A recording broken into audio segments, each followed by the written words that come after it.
Thank you for listening to Depictions Media Radio.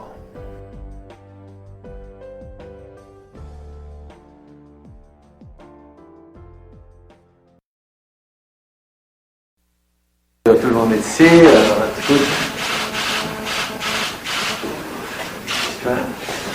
Alors, c'est toujours un grand plaisir de m'asseoir avec le président Macron. Évidemment, on a tellement en commun des belles discussions qu'on a déjà hier ici au G7, mais ça va se continuer. On se retrouve alignés sur les grands enjeux, que ce soit la lutte contre la COVID, sur l'économie, sur l'environnement et le climat, mais aussi évidemment la protection de notre belle langue française chez nous et partout dans le monde, ainsi que le travail qu'on fait sur l'égalité des genres. Alors, on va continuer d'en parler, de travailler ensemble et d'avoir un impact très positif ici au G7, mais aussi dans le monde. Merci beaucoup. Always a great pleasure to sit down with the President of France. Lots to talk about. We're always very well aligned, and obviously here at the G7, lots of big issues, whether it's COVID, whether it's the rebuilding the global economy, whether it's fighting against climate change and continuing the great work we do. Canada and France are always tremendously aligned, particularly when it comes to language, when it comes to gender issues. It's always great to spend some time with him anyway. Voilà, excuse. Merci beaucoup, Monsieur le Premier ministre Justin. Je suis très heureux, moi aussi, de retrouver le Premier ministre Trudeau ici donc, pour ce G7. Et je partage tout ce qui vient d'être dit. Nous avons présidé successivement le G7 et je crois aussi bâti un agenda en intimité, en complicité, qu'on retrouve d'ailleurs largement ici. Donc on voit une partie des résultats. Ce qui est très clair, c'est que ce G7 va être celui de la relance économique post-crise Covid. Et donc je crois qu'il y a un très fort consensus pour soutenir un stimulus budgétaire fort, avoir aussi des politiques monétaires et de relance adaptées.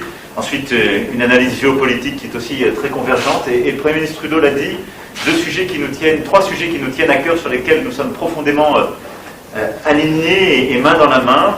La lutte contre le dérèglement climatique, qui est essentielle pour nos économies et l'accélération de celle-ci.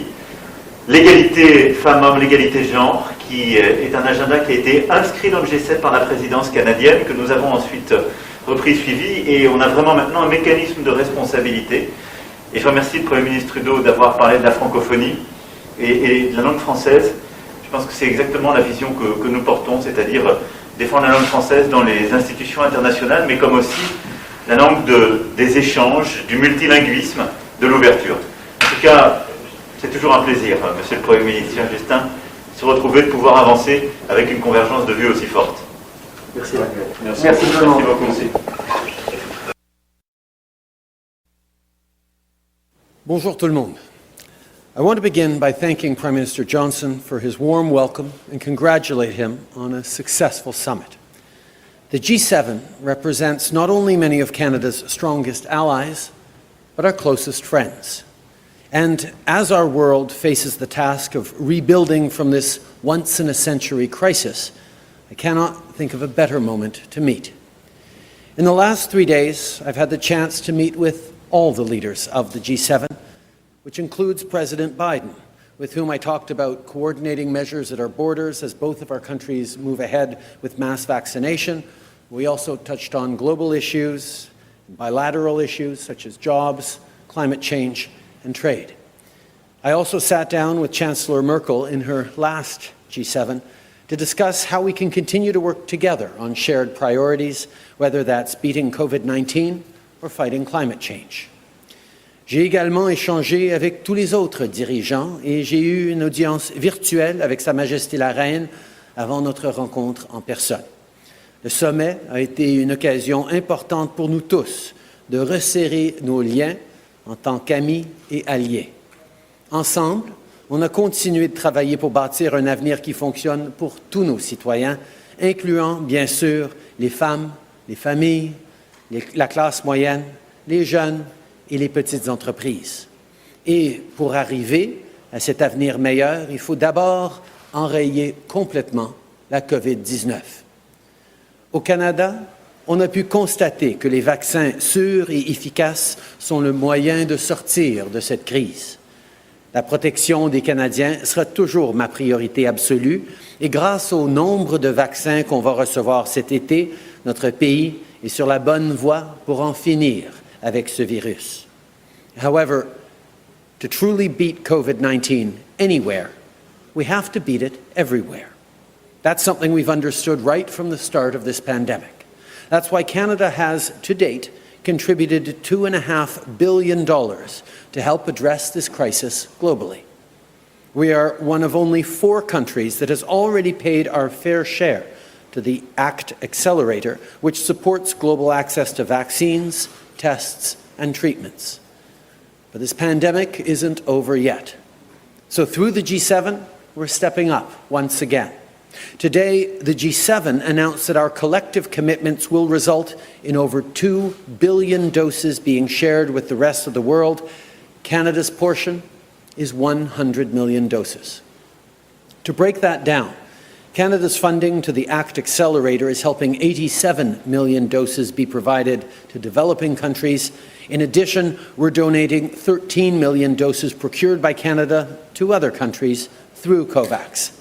We will also have more to say in the coming weeks as our vaccine procurement process identifies even more doses that can be shared with the world. At the end of the day, what's important isn't how we get doses out to people. What matters is that each vaccine keeps someone safe, someone's grandmother, father, or daughter. That's what counts. And to Canadians, I want to be clear. This global commitment on vaccines is in addition to and in parallel with our vaccine rollout at home. We have millions of doses being delivered into the country each week, and every day more and more people get their first and second shots. Over the course of this year's summit, we also had the chance to move the dial on another key challenge for our shared future, climate change. G7 countries represent some of the world's leading economies. Real progress means real action from everyone in this group. As Canadians, that's something we take to heart.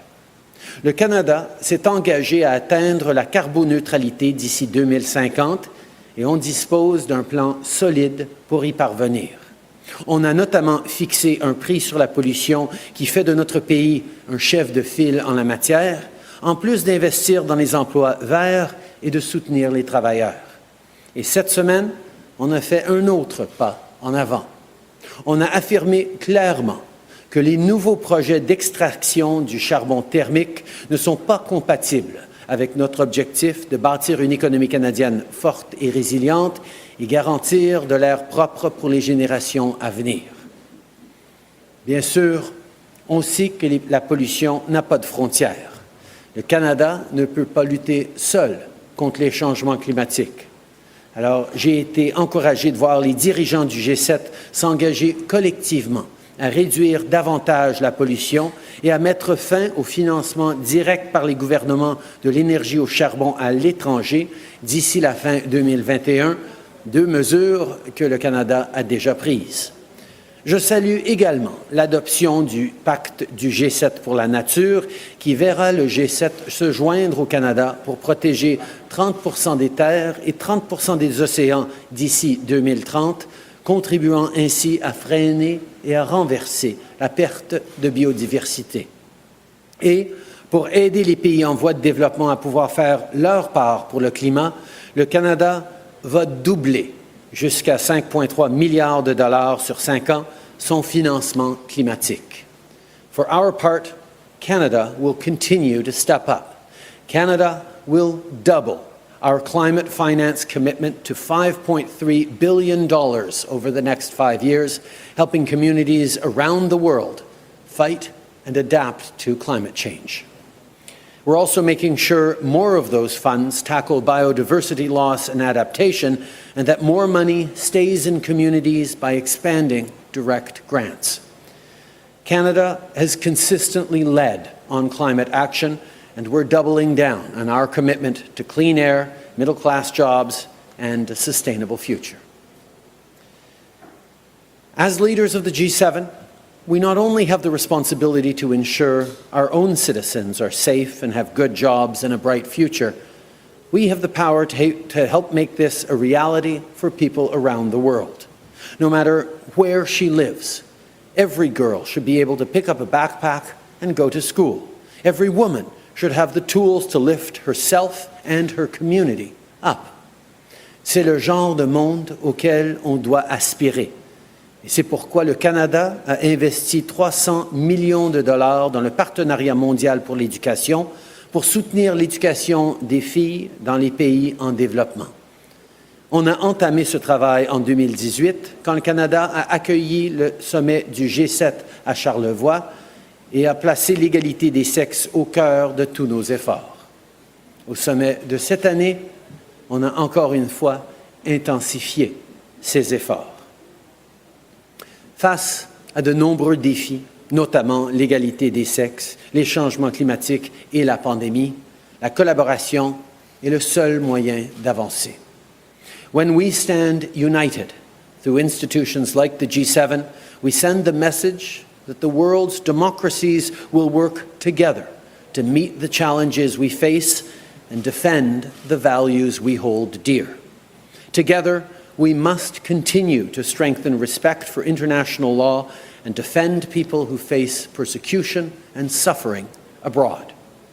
I want to thank all of our partners who have supported Canada in condemning the arbitrary detention of Michael Spavor and Michael Kovrig and joined us in calling for their immediate release, as well as reaffirming the G7's shared commitment to our initiative condemning arbitrary detentions around the world.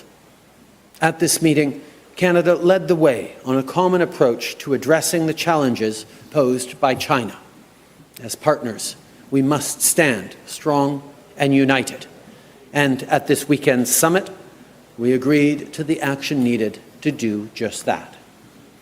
Il y a beaucoup à faire pour rebâtir un avenir plus fort, plus juste et plus durable. Et ensemble, je sais qu'on est à la hauteur. Merci beaucoup. Je suis maintenant très heureux de prendre vos questions. Minister Stephanie Taylor with the Canadian Press. I'm wondering if you can clarify for me where these 13 million doses are coming from and when will you be donating them? Canada has long recognized that even as we move forward on vaccinating Canadians, in order to keep everyone, including Canadians, safe, we need to do our part to make sure everyone around the world is vaccinated as well. That's why we've committed 100 million doses to the vaccine sharing initiative that was announced today at the G7. Of that, many of those doses flow through the ACT Accelerator investment that we made in the beginning, and I'll point out that Canada and Germany are two of the only 4 countries to have met and even exceeded our commitments to the ACT Accelerator, as well as a number of doses that we have purchased in Canada that we are directing through COVAX to be distributed around the world. But it's important to remember that just giving vaccines to the world on their own isn't quite enough. We need medical systems, we need refrigeration systems, we need abilities to get those into arms around the world. And that's the role that the ACT Accelerator plays and where Canada has seen importance not just in donating doses, but in also supporting the health systems. C'est important de souligner que nous reconnaissons que oui, il faut vacciner les Canadiens le plus rapidement possible, mais pour que les Canadiens et tout le monde soient en sécurité, il faut en finir avec cette pandémie partout. C'est pour ça que nous sommes en train de travailler avec l'accélérateur ACT et de faire des dons à travers COVAX pour s'assurer une annonce aujourd'hui de 100 millions de doses à l'intérieur du 2 milliards de doses que le G7 a regroupées. Mais évidemment, on en a plus à faire. Mais il faut aussi souligner que ce n'est pas juste une question d'offrir des doses aux communautés à travers la planète. Des doses en elles-mêmes sont essentielles, mais pas suffisantes. Ça prend des systèmes de santé, ça prend du personnel, ça prend de la réfrigération, ça prend des infrastructures autour de ces doses pour s'assurer que réellement on puisse vacciner la planète le plus rapidement possible. Et c'est pour ça que le Canada est content d'être parmi les pays qui ont donné à l'accélérateur ACT justement pour s'assurer de cela. Thank you, but that didn't answer the question. What month and what year will you be donating these 13 million doses in surplus?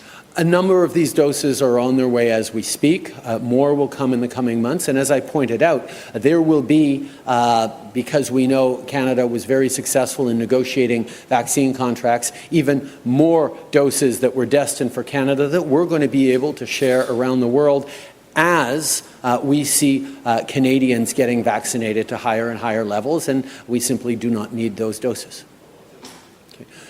Comme j'ai dit, nous sommes en train déjà de partager ces vaccins avec COVAX, mais nous allons continuer de recevoir ou d'avoir des vaccins pour le Canada dont nous n'aurions pas besoin parce qu'on a négocié tellement de contrats avec les compagnies de vaccins qu'au fur et à mesure que les Canadiens sont de plus en plus vaccinés, on va pouvoir partager avec le monde pour protéger pas seulement la planète, mais les Canadiens aussi, quand vient le temps de regarder d'autres variants possibles dans les mois à venir. Good afternoon, Prime Minister. Murray Brewster with CBC News.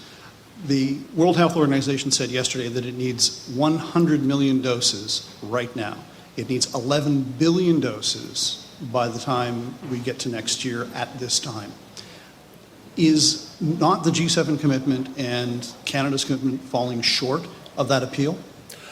The ability that we have to announce 2 billion doses today is a beginning. We know how much more there is to do, and as G7, we will continue to work to ensure that people get vaccinated around the world as quickly as possible. But those 2 billion doses, including the 100 million doses from Canada, are going to make a real difference right now.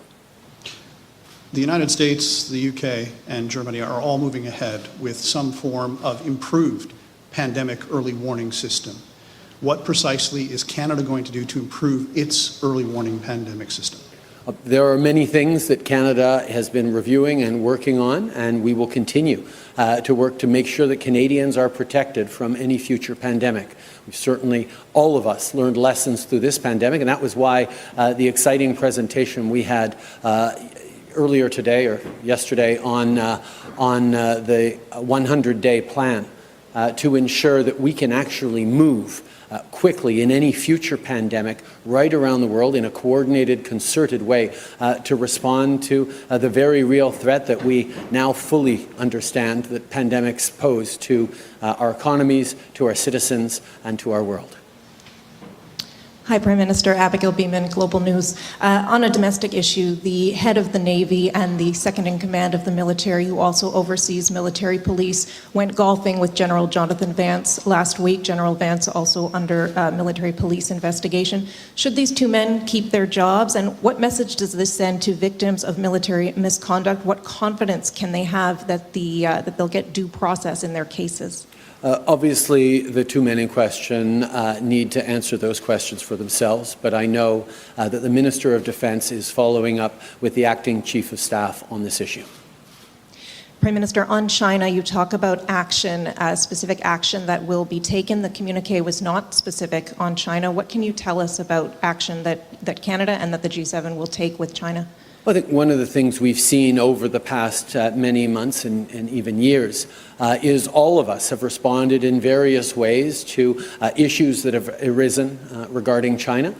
What we really came together clearly to say and to put forward today was a need to speak with one voice, a need to coordinate much more closely our working together and our focus on demonstrating that our approach of a rules-based system, our alignment on values, our promotion of the kinds of standards and opportunities for people around the world that we have always stood for is better aligned. A concrete example is the work that we're going to be doing on infrastructure investments in the developing world. The whether it's Canadian pension funds or equity capital around the world, there is tremendous expertise that working together we're going to be able to unlock to create growth, opportunities, and greater potential fulfilling for people around the world. These are the kinds of things that was very clear is the approach that the G7 is going to take. Hi, Prime Minister Paul Welty from the Globe and Mail. You had an impassioned speech, I think, from the South African president today. You've heard from Joe Biden. You've heard from President Macron of France, all supporting a waiver of intellectual property rights for vaccine development. Why won't Canada join that effort? Canada continues to be extremely active at the WTO in ensuring that we get more vaccines out to people, not just delivering them, but allowing them to be developed in places around the world. There is a lot of hard work being done on a consensus on that, and Canada is very much part of that. Do you support waiving IP rights? We are looking at every possible way to ensure that everyone gets vaccinated as quickly as possible.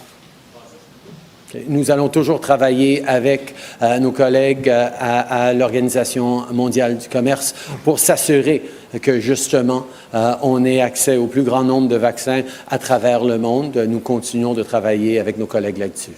Glenn McGregor, CTV News. Prime Minister, when you raised the issue of Michael Kovrig and Michael Spavor with the leaders, did you get any specific commitments on anything they're going to do to expedite their release other than just denouncing their detention, and particularly from President Biden when you spoke with him? The first thing that was a very clear consensus around the table, and indeed with all the leaders in bilateral conversations, is that what has happened to the two Michaels should not have happened, and indeed could happen in any country around the world. The use of arbitrary detention and coercive diplomacy by China is of concern to all of us. That is why the G7 reaffirmed its commitment to our arbitrary detention initiative, not just aimed at China, but at countries around the world who are using detention of citizens for political purposes, while at the same time continuing to impress upon the Chinese leadership that this approach is not just harming their standing in the global economy, but is also harming their own interests. It is counterproductive for China to be engaging in this, and that is something that we are all speaking with one voice on. Okay. Dans toutes mes conversations, que ce soit autour de la table ou individuellement avec les dirigeants, ça a été très clair que la détention arbitraire des deux Michael est une préoccupation pas seulement pour le Canada, mais pour tous les pays à travers le monde. L'utilisation de détention arbitraire ou de diplomatie coercitive est préoccupante, et nous sommes d'une seule voix pour souligner notre désaccord avec cette approche, et aussi pour souligner que c'est une approche contre-productive, pas juste pour les relations internationales, mais pour la Chine elle-même. Elle n'aura pas ce qu'elle veut en agissant pareillement. You also spoke to President Biden about the Canada-U.S. border. You and he seem to have two different views on how and when this should start to reopen. Was there any agreement here in Cornwall about how that's going to happen, a specific timeline, a plan for doing that? We have been having close engagements with the American administration, with border officials, between ministers and members of the administration back since the very beginning of this pandemic. Obviously, with the longest undefended border in the world between our two countries, it is extremely important to get back to normalcy as quickly as possible. But the work we did from the very beginning ensured that the nearly $2 billion in trade that crosses that border daily has continued to cross even during the worst moments of this pandemic in our respective countries. We will continue to work closely together on moving forward in the right way, but each of us always will put at the forefront the interests and the safety of our own citizens. Depuis les débuts de cette pandémie, nous avions travaillé main dans la main avec les Américains pour s'assurer non seulement de la protection de nos citoyens, mais de s'assurer aussi que les 2 milliards de dollars en biens qui traversent notre frontière à chaque jour continuent de s'écouler. Et effectivement, on a vu la continuation de tous ces échanges commerciaux, même pendant les pires moments de cette pandémie. Nous allons évidemment continuer de travailler ensemble pour aligner dans la mesure du possible, mais nous allons aussi être très clairs que la priorité pour chacun de nous, ce sera toujours les intérêts et la sécurité de nos propres citoyens. On va toujours chercher à collaborer quand c'est possible. Evan Dyer, CBC News. You've talked about the need to act in concert with other nations with respect to China and China's unacceptable behavior, as you've described it. Do you now consider yourself to be part of a new alliance here, or at least a stronger alliance, to counter China's rise? And is the goal that as long as China is an authoritarian one-party state, that it not become the world's top power? Is that your goal? No, the goal of the G7 has always been the success not just of our countries and our economies, but the success of the global economy. And we understand that a rules-based order, an international trading system based on international law, on the principles and values that allow for our citizens to flourish, is something we will continue to stand up for, and quite frankly, something the G7 has always stood for. It has been outstanding to see such togetherness and alignment on these issues over these past few days, which certainly represents a new moment for the G7. But certainly the way we've been able to come together and align ourselves not just on one issue or one relationship, but on a whole realm of relationships is boding very well for the future, not just of our economies, but of the world.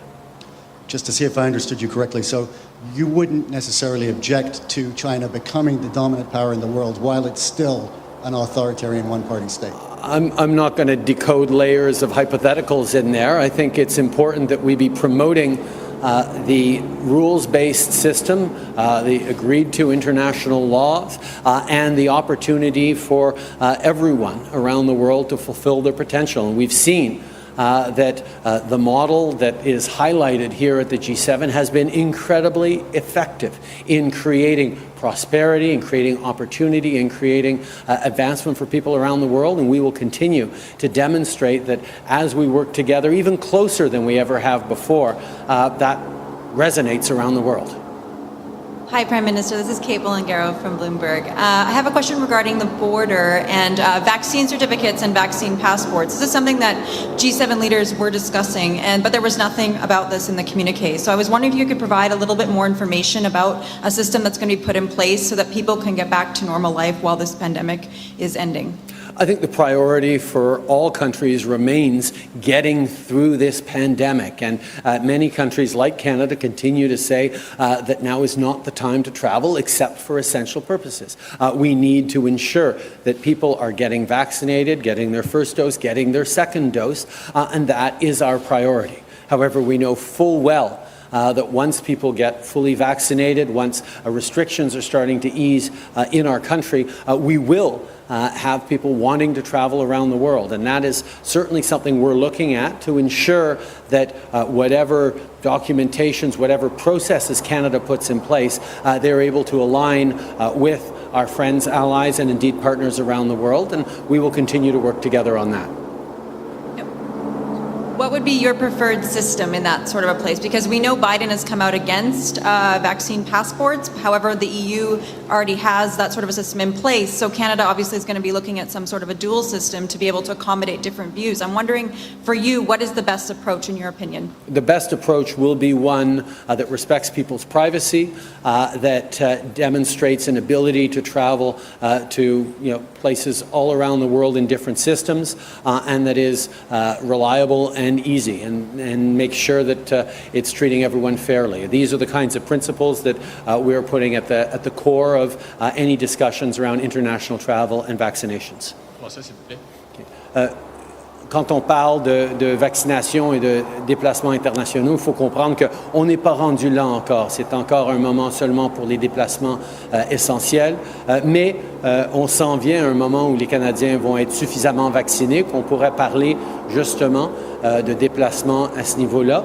Et on va mettre en place un système qui respectera la vie privée, qui sera facile à utiliser, qui pourrait fonctionner partout dans le monde et aussi qui prendra en compte les préoccupations au niveau de l'équité et la justice. Bonjour, M. Trudeau, Louis Blouin de Radio-Canada. Il y a plusieurs groupes environnementalistes qui demandaient au G7 de mettre fin aux subventions aux énergies fossiles et qui demandaient aussi la fin des nouveaux projets pétroliers ou gaziers. Qu'est-ce qui vous empêchait d'aller sur cette voie-là pendant le G7? Pourquoi vous n'avez pas décidé d'aller vers une approche plus ambitieuse? On a été très, très ambitieux dans notre approche. Nous allons continuer de respecter les engagements qu'on a pris dans le passé et par rapport aux centrales de charbon, par rapport aux mines de charbon thermique, par rapport à plus d'engagements en termes de financement pour le climat à travers le monde, où le Canada s'est engagé à doubler son engagement. Nous avions été ambitieux et nous reconnaissons que nous devons être encore plus ambitieux. J'aimerais vous entendre sur la Chine parce que ça a été un gros sujet en fin de semaine, ça va l'être aussi à l'OTAN demain. À vos yeux, la Chine, est-ce que c'est un adversaire ou c'est un compétiteur? Bien, je pense que d'abord, il faut reconnaître qu'il y a des enjeux sur lesquels il va falloir qu'on travaille avec la Chine. Par exemple, quand on parle de changement climatique à l'échelle de la planète, la Chine doit faire partie de ces conversations-là. Mais à bien d'autres niveaux, ça va être un compétiteur en termes de commerce, en termes d'économie. Et un troisième point, il y a des enjeux sur lesquels il va falloir qu'on conteste directement la Chine, sur les droits humains, par exemple. Alors, une position ferme, unie, comme on l'a établi ici au G7, qui continue à démontrer que notre approche, ancrée dans des valeurs partagées, dans le respect du droit international, est la bonne, pas juste pour nous, mais pour la planète, va continuer d'être la voie qu'on va suivre. I think in our conversations, we recognize that there are issues in which we will have to engage with China. Climate change being a perfect example. We cannot keep the world to less than 1.5 degrees of warming unless China is part of the conversation and indeed the solution. But in many other areas, on the economy, on trade, we will find ourselves in a competitive position with China. We will compete with them. And still in a third area, there will be a need to contest China, particularly in the matters of human rights. And that's where all of us, as a G7 and partners, are aligned in ensuring that we are consistent and united in our approach on these issues.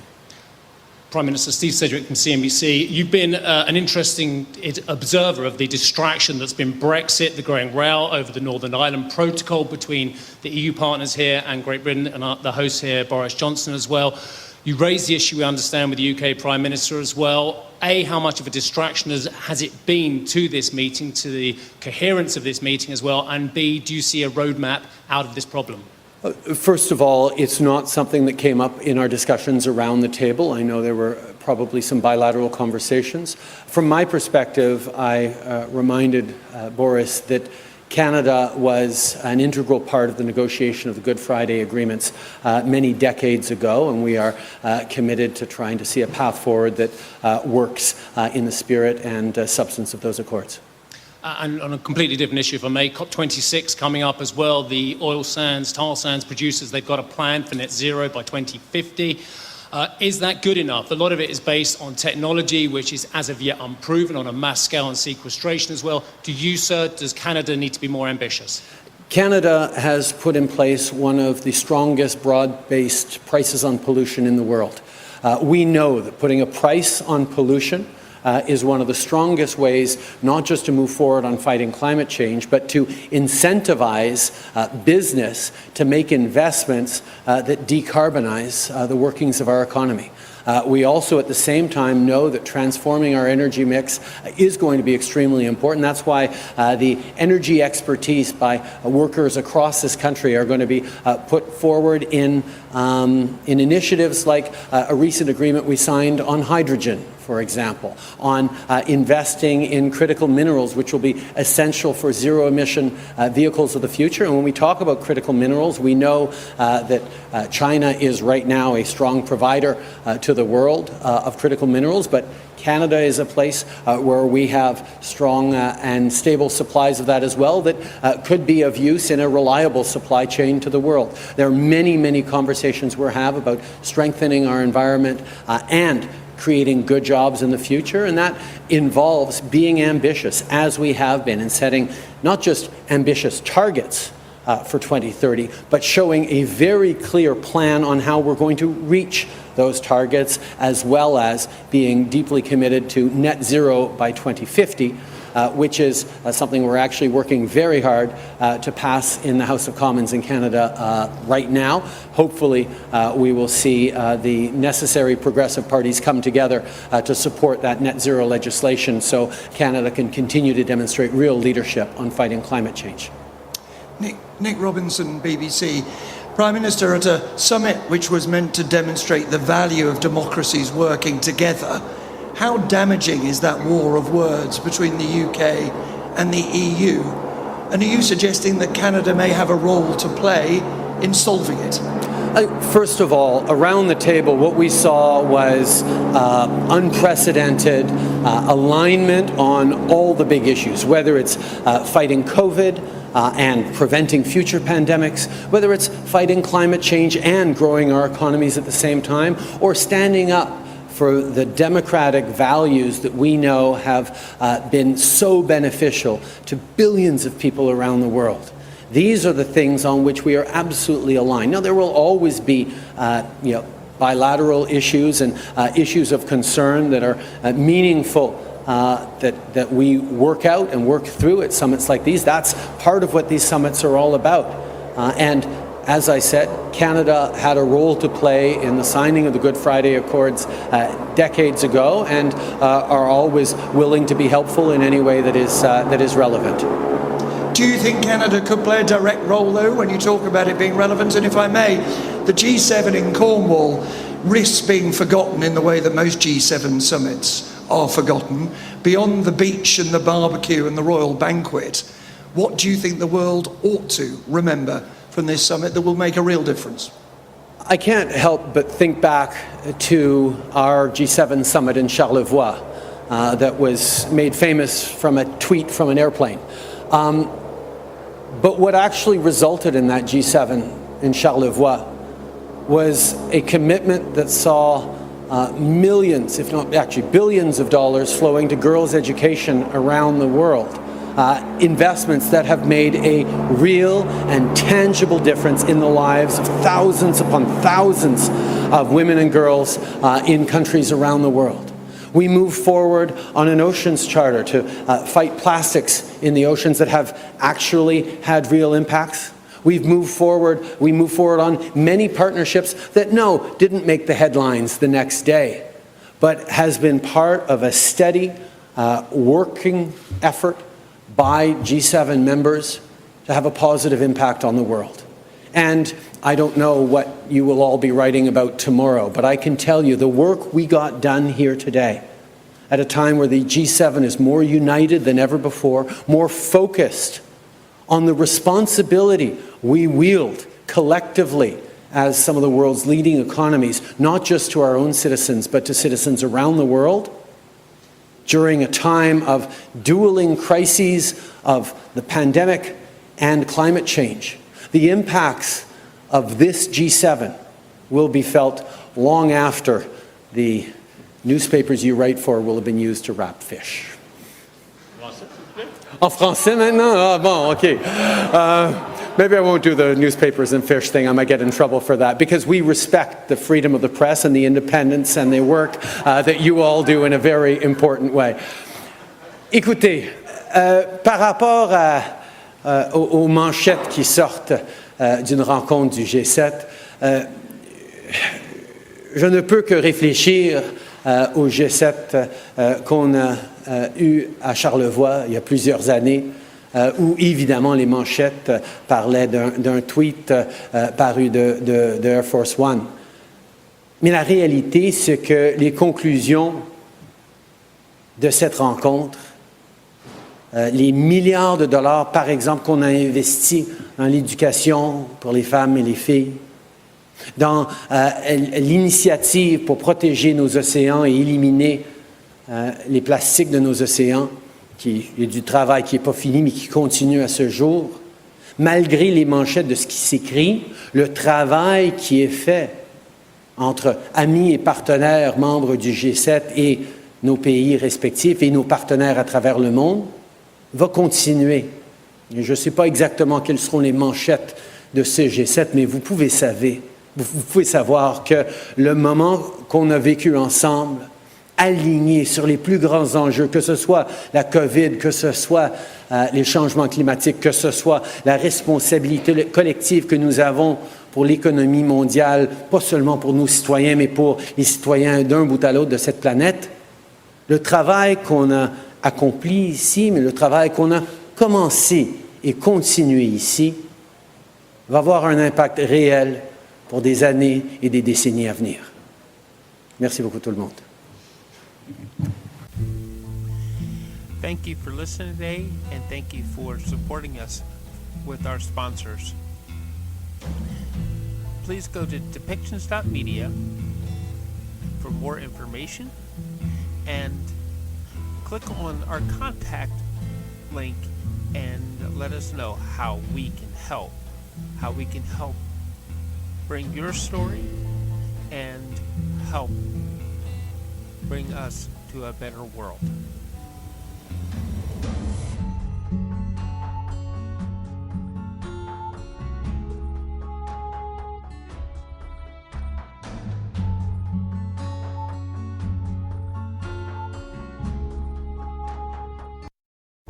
This show has been produced by Depictions Media. Please contact us at depictions.media for more information.